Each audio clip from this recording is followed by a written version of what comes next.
नहीं है। कोई भी इस हिंदुस्तान से बड़ा नहीं है।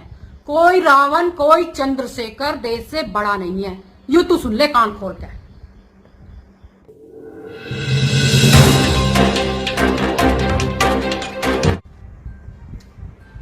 सुन भाई चंद्रशेखर रावण, आज मैं तुझे समझाने आई हूं, इस समाज के लिए, इस समाज के युवा भविष्यों के लिए। बहुत आंदोलन की बात करता है ना तू, और जब आंदोलन खड़ा होता है तो पुलिस के सामने जाके बेहोश हो जाता है और तेरे चाटुकार इधर उधर गायब हो जाते हैं। और उस आंदोलन की आग में समाज के युवा भविष्य, युवा बच्चे झुक जाते हैं उस आंदोलन की आग में। कब तक बर्बाद करता रहेगा समाज के युवाओं को? और तू क्या कह रहा है कि जब लॉकडाउन खत्म होगा तो हम सड़कों पर उतरेंगे, हम आंदोलन करेंगे। तो तू एक बात बता, जब लॉकडाउन खत्म होगा तो ये समाज अपनी रोजी रोटी के लिए संघर्ष करेगा या तेरे आंदोलन के लिए संघर्ष करेगा? तेरे दिमाग में कुछ और चलता नहीं है क्या? इस लॉकडाउन के पीरियड में भी यही दिमाग में चल रहा है कि कैसे इस समाज के युवा भविष्य को आग में झोंका जाए। और तू एक बात बता, तू बहुजन विचारधारा की बात करता है, तेरी खुद की आइडियोलॉजी क्या है? क्या विचारधारा है तेरी? तू जो काशी राम जी की विचारधारा को लेकर और समाज के युवाओं में नफरत फैलाने का काम करता है, आंदोलन के नाम पर समाज को आग में झोंकने का काम करता है बहुजन के नाम पर, तेरी खुद की आइडियोलॉजी क्या है? तू उस शेरनी से बड़ा हो गया? तू कहां का शेर है?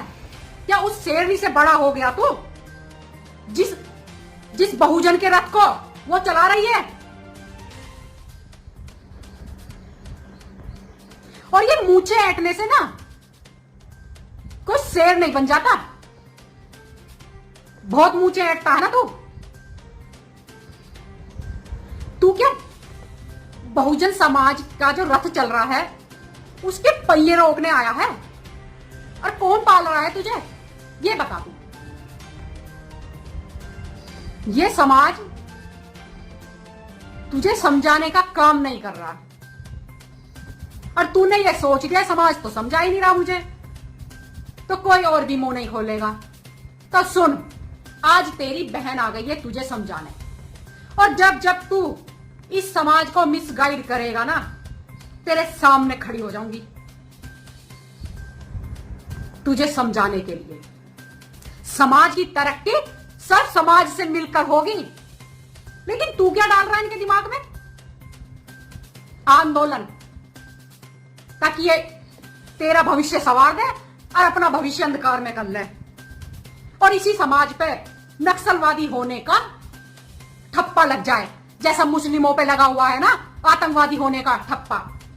तो तू क्या इस समाज पर नक्सलवादी होने का ठप्पा लगाना चाहता है? और ये इस समाज के बच्चे कभी भी बिजनेस के बारे में ना सोचे, आगे बढ़ने के बारे में ना सोचे, अपने भविष्य को संवारने के बारे में ना सोचे, नौकरियों में जाके पॉजिटिव सोच ना रखे। यही कर रहा है ना तू? तो सुन ले भाई, जिस तरह योगेंद्र मंडल ने करा था ना, बाबा साहब की आइडियोलॉजी को चुराकर, बाबा साहब की सोच को चुराकर दलित हिंदुओं को, इस दलित समाज को पाकिस्तान ले गया था, और फिर पाकिस्तान में जाकर क्या हुआ उनका पता होगा ना तुझे। मुस्लिम धर्म अपनाना पड़ा उन्हें, और जिसने मुस्लिम धर्म नहीं अपनाया उन्हें शौचालय साफ करने पड़ रहे हैं आज भी। तो सुन, अब ये देश, ये समाज कोई भी योगेंद्र मंडल नहीं पनपने देगा। ये सुन ले तू कान खोल के। और रही SC/ST लगाने की बात, तू मेरे पे लगवा SC/ST, कितनी लगवाता है? और नहीं बोलते ना तेरे खिलाफ, कहीं SC ST ना लगवा दे। तू मेरे पे लगवा SC ST।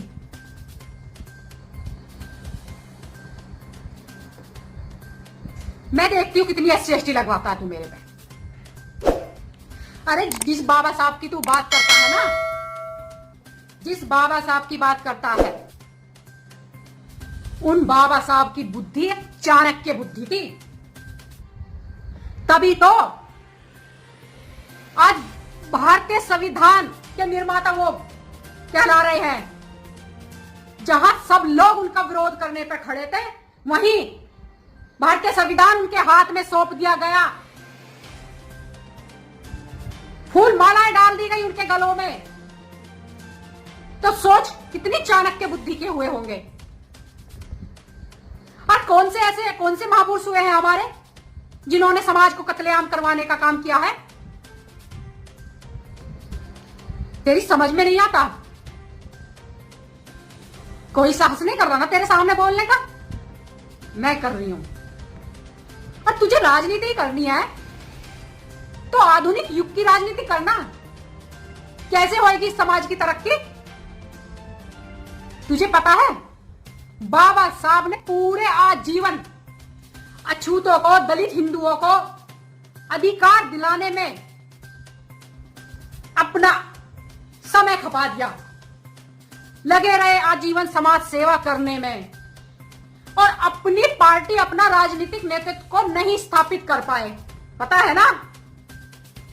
उससे आगे काशीराम जी जब आए तो उनकी आइडियोलॉजी क्या थी तुझे पता है? उनकी आइडियोलॉजी थी इस समाज में विश्वास डालने की कि तुम भी इस देश के शासक हो सकते हो। तेरी क्या है?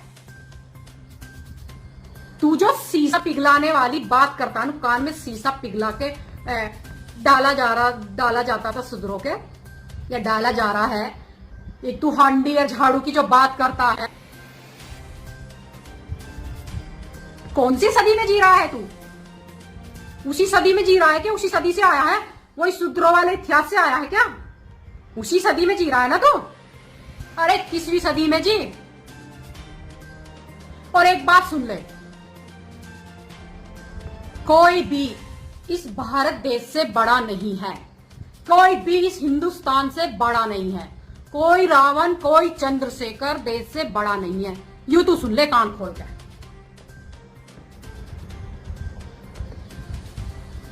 इस समाज के लिए भी देश ही बड़ा है। तेरे मिसगाइड करने से ये समाज मिसगाइड नहीं हो जाएगा। लॉकडाउन के बाद आंदोलन की बात कर रहा है ना, तो सुन, लॉकडाउन के बाद यही समाज रोटी रोजी के लिए आंदोलन करेगा। तुझे पता है घरों में कैसे बैठे हैं लोग? उनकी जीविका रुक गई। जो अच्छा 2 टाइम का निवाला खा रहे थे वो रुक गया। और तू आइडिया लगाता रहे कि कैसे समाज में आग लगाई जाए, अपनी राजनीति चमकाई जाए। तो मैं कह रही हूं सुधर जा। और तेरी बहन आ गई है तुझे सुधारने के लिए। तू चमार का बच्चा है ना, तो सुन ले, मैं भी चमार की हूं और जाटव की हूं। सुन ले, मैं भी जाटव की बच्ची हूं और तुझे अच्छे से समझाने आ गई हूं। और इस देश से बड़ा कोई नहीं है, कोई भी। ये देश सबसे बड़ा है। और ये नफरत की आग फैलाना बंद कर, बहुत फैला ली तूने। इस समाज के युवाओं को पॉजिटिव सोचने दे, अपने भविष्य के बारे में सोचने दे। और इतिहास गवाह है, किसी भी समाज का उद्धार या किसी भी देश का उत्थान स्वयं में नहीं हुआ, जब वो मिलके चला ना तभी हुआ है। तो आज मैं तुझे इतना ही समझा रही हूं बस। और इसी के साथ मैं अपनी बात समाप्त कर रही हूं। फिर आऊंगी इसे समझाने जब जब यू मिसगाइड करेगा। जय हिंद, जय भारत।